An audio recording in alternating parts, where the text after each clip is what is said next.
Hey everyone, Matt here and another edition of Ask Ron. Ron, how's your day going so far? So far, so good. Nice, nice. That's what I like to hear. All right, we have a ton of questions for today, so let's go ahead and get started. First one we have is from Alex, who's with us in Florida. Okay. Alex says, how would you have handled or avoided this situation? I bought a home under seller financing, gave the owner $50,000 down as a down payment, and I have been paying $3,500 per month, and also remodeled the home at $80,000. I can't come to find out that the owner hasn't paid the mortgage in a year and it's now foreclosing. I didn't go through escrow, just a signed contract that was notarized. He may let the house go to auction, or possibly he's planning to sell at a discounted rate and make a couple $100,000. Not sure where that leaves me. Any help is appreciated. My first home, so definitely learn my lesson. Hoping I'm not out 80,000. I did file a mechanic's lien and hoping that works, but if anyone knows of any other tactics or methods I could do to prevent losing all my money or the house, both would be very thankful. Alex. Boy, this is why training is so inexpensive right here. First of all, you didn't actually close the purchase of the house from what I'm reading. I can't imagine why you didn't do that. Why did you not do that? It sounds like you don't even own the house. So your next move is to get a good attorney and give him all the facts and let him or her advise you what to do next, because you've got to get litigation involved in this, because if not, you're not going to get a nickel out of this. You're not going to get a nickel. Your seller that sold you the house has a responsibility to make those payments.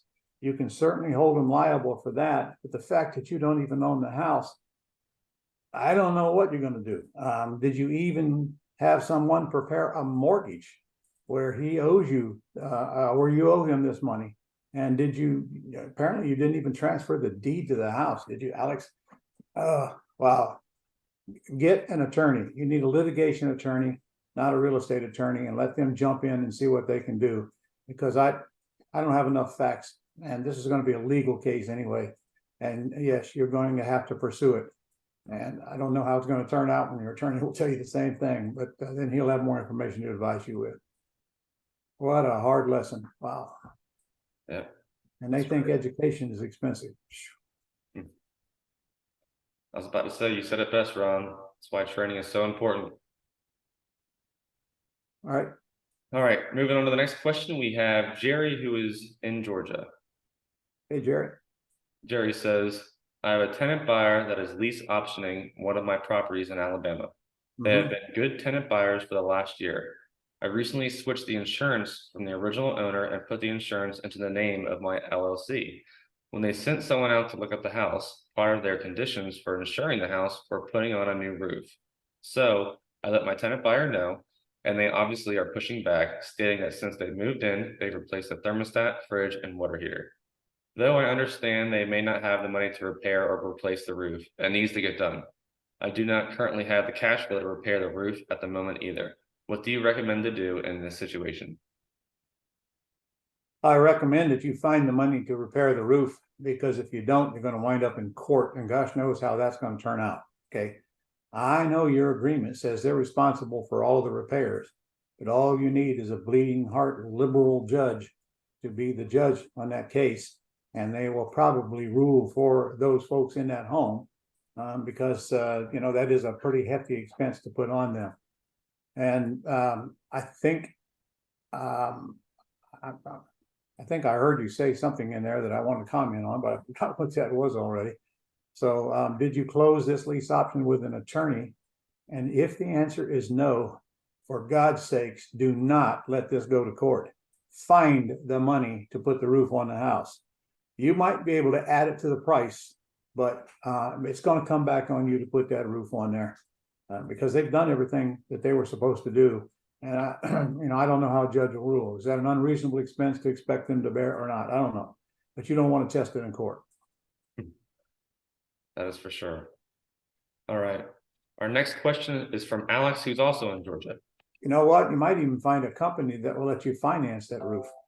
Ooh, that's a good idea. Yeah. There you go, Jerry. All right, our next question is from Alex, who's also in Georgia. Alex says, if I have a contract, can I assign it before sending it to a title company or attorney, or do I have to send it to a title company before assigning the contract? You get the assignment signed and the deposit, then you forward the documents to the attorney to get it closed. All right, those are the steps, Alex. Our next two questions are from Francois, who's up in Canada. Mhm. Francois says, what systems do you have in place to handle the payments of your lease option tenants? Well, we collect them ourselves. It's not a big deal. I mean, all you got to do is collect the rent every month and make the payment. I have an in-house part-time bookkeeper that does that and lets me know if any of them get delinquent. There is a company called Escrow Serve, ESCROSERV. I really am not sure they work Canada or not, but that's escrowserve.com, and you can find out real quick. And if they don't, they probably will recommend you a company that will collect the money, make the underlying payment, and send you whatever the government wants you to be sent at the end of the year. So there's services out there to do it, but I just can't remember who will do it in Canada. Maybe I never knew. I don't know. Oh, all right. Francois' second question is, if I buy from out of state, would it be wise to have a property manager take care of payments at a negotiated rate? I don't know what it is you're buying.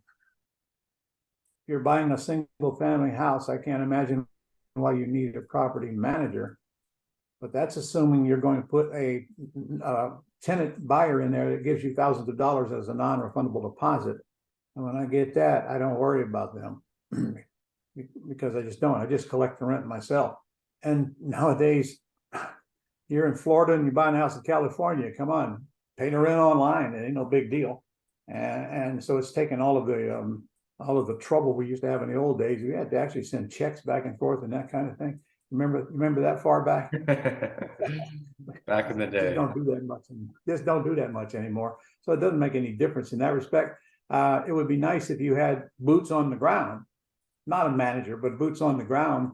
Just go take a look at the house when a tenant moves out and tell you what it needs and so forth.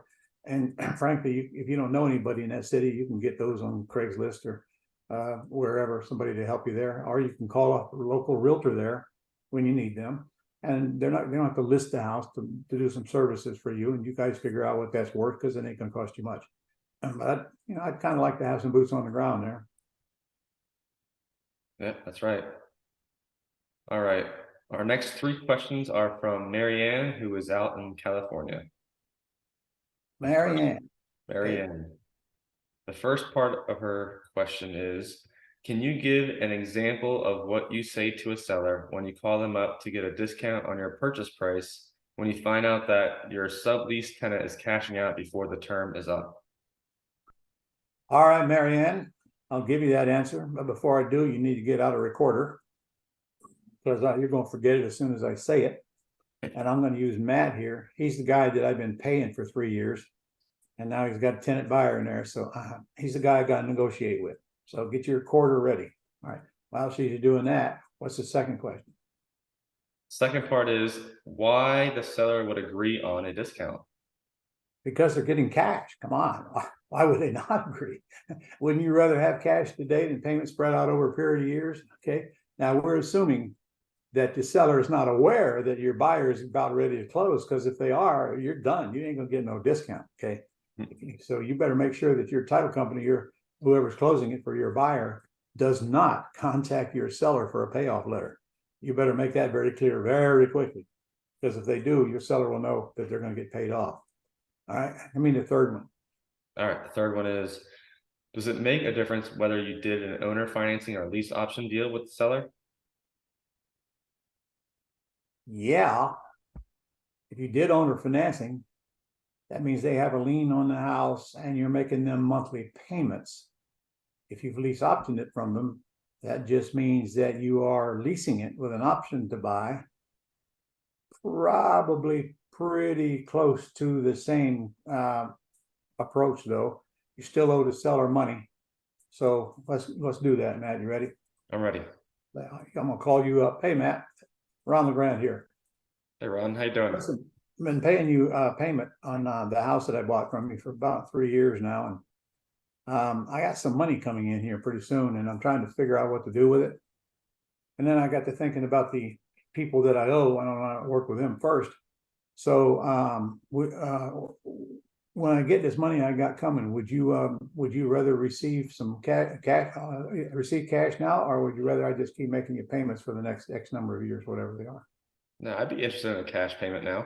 Okay, that's a real shocker. All right, they all. Okay. All right, well, listen, in order for me to pay you cash now, I'm going to have to ask you how much less you can take than what the face amount that I owe you is. And by the way, you should have that face amount ready. You know, I owe you a blank number of dollars. Okay, paying on it for 3 years. So if I were to direct the money your way instead of someplace else, what's the least you could take, Matt? Let's say I owe you $250,000. If you owe me 250 and you're trying to make a cash payment now, I would take 235. Well, that's heading in the right direction. But in order for me to pay you that much money all cash, you know, I'm a real estate investor. I got all kinds of things I can do to get outrageous rates of return with cash. And that wouldn't be a big enough rate of return to make me want to throw the money your way. So what is the least you could take? I can get down to 225. Okay, and you get down to 200. Think of what you can do with $200,000 in your hands today, opposed to waiting years to get it. And then, of course, there's no guarantee that I'm going to be paying it over the years, you know. If you all 200 today, I think I would take that. Well, okay, and if you don't know what to do with it, I can probably borrow it back from you and pay you 7% on it on houses that have a low loan to value ratio when I find them that are, you know, ugly and need rehab and so forth. So I might just be the source of your next investment if you take the 200. So you're okay with the 200? Yeah, All I'm right. okay with 200. Okay. All I need from you is an email stating that you will do that, and I'll be back with you in a few days. I'll type it up now. Okay, thank you. I just made $50,000 in approximately 90 seconds by flapping my lips. That's all I did. Now, Marianne, what's the worst thing he could say?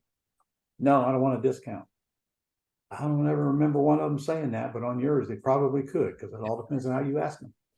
If you give them a hint that they're going to get paid anyway, you're not going to get a discount. So you make sure that that doesn't happen. And then again, I let him, you notice I asked him questions. He answered the questions. Okay. I didn't open my mouth and blurt out, I'll pay you 200 grand. I let him come down a while first. And then I had to make him a counter offer. And we'd have met somewhere in the middle if we had to. But I am telling you, you will be surprised how quick and easy it is to get people to take cash now rather than waiting years and get those monthly payments. Cash is always king. All right. Good question, though. That was a good question. All right, we have 2 questions left, Ron. The next one is from Raymond, who doesn't give his state, but Raymond says, what is the procedure for attempting to reduce or release IRS tax liens on a property? Okay, well, assuming it's not going through foreclosure, which I'm going to assume, because if it goes through foreclosure, the IRS lien would automatically drop off in 120 days. It has to go through foreclosure to make that happen. That's federal law, all right? Unless they redeem the property, and they're not going to redeem any single family house you're involved in, believe me. It ain't worth it to them. So other than that, I've had the IRS release the lien from the property 22 times. I buy the property from the seller. I get the deed, okay? Their IRS is going to want to see the deed to see that you own the property. And then they're going to want to give you a form to fill out with all the other information on there. You know, they're going to want you to tell them what it's worth and so forth, which I use the assessed value usually because it's almost always low. And then if it needs repairs, and I'll justify it with that, because obviously you want the value to be as low as possible and the equity be as low as possible. And then whatever the questions, you got to prove to them that you currently own it. And that's the big thing, because they will not release the lien from the property for the debtor that the lien is on. But now that they see that the property is sold, especially if you didn't give the debtor any money, they might even want to know that. But if you didn't, and you better tell them the truth too, if you did, let them go after the debtor for the money. Remember now, I'm not satisfying the lien. I'm releasing it from the house. The lien will still stay on the debtor. And I'm telling you, I've done it 22 times. You fill out the form, you get it in there, and you wait a few weeks, and here comes your release of lien in the mail. And when you record that lease of lien, that lien is no longer attached to that house. Because the IRS, when you think about it, they know you're not the debtor. They got no reason to punish you to collect the money. Oh, all right, Raymond, there you go. Submit some forms, we'll wait a few weeks. That's something not that very big. few people know right there. That's right. That's good They just information to haven't have. did it anymore. Yeah. All right. Ryan, we've come to our last question of the day, and this one's from Scott in California. Hey, Scott. Scott says, would you consider purchasing a home warranty for your tenant buyer's use in a lease option deal? Well, you're the owner of the house. You're the only one that can purchase it. And yes, I have done that a few times, but usually I'll find out from the warranty companies how much it costs and what it covers for a year. And then I'll ask the tenant buyer if they want to purchase it, but it has to be me doing the purchasing and they're just paying for it. And as far as I know, I haven't checked that in quite a while. It could be they could buy one. I don't know. But yeah, absolutely. I'd bring that up because that takes the burden off of them for the first year for the repairs. And if they can buy it for the first year, they can buy it pretty much for every year they want to while they're in the house. And it's only a few $100s. It's actually a pretty good investment. Right. It's definitely a good point. All right, Ron, that was all we have for today. That's it, huh? That was all it. Right, guys, in case you haven't been notified yet, mark your calendar. Last 2 days of May, no, last day of May, 31st, and first 2 days of June. Am I right? That's right. You got it. All right. I'm retaping the whole terms course and I'm retaping the whole wholesaling course. And I want to get that done in the first 2 days. And the last day, I've got a couple of experts coming on. And when I'm, you're invited to this for free. All you got to do is register. Now you won't get the manuals. There's enough, you can buy the manuals. There's a really good deal on there for you to do that. But I'm also adding several other segments to what I'm taping on the first 2 days that I will not be covering while I'm taping on the first 2 days. So when you go look at the, when you go look, you'll see that you can upgrade to get the whole thing, both courses in their entirety and all the extra pieces for a drastically reduced price. So go sign up for the free one. At the very least, make sure you're there for that, because I'm literally doing the whole terms over, creating a new course, doing the whole wholesaling course over, creating a new course, bringing it up to date, and adding a bunch of stuff to it. So take advantage of that. Sign up for that. You gonna put the link below here, Matt? Yeah, I'll put the link below. Put the link below. Okay, good for you. All right. Okay, well, I'll see you next week.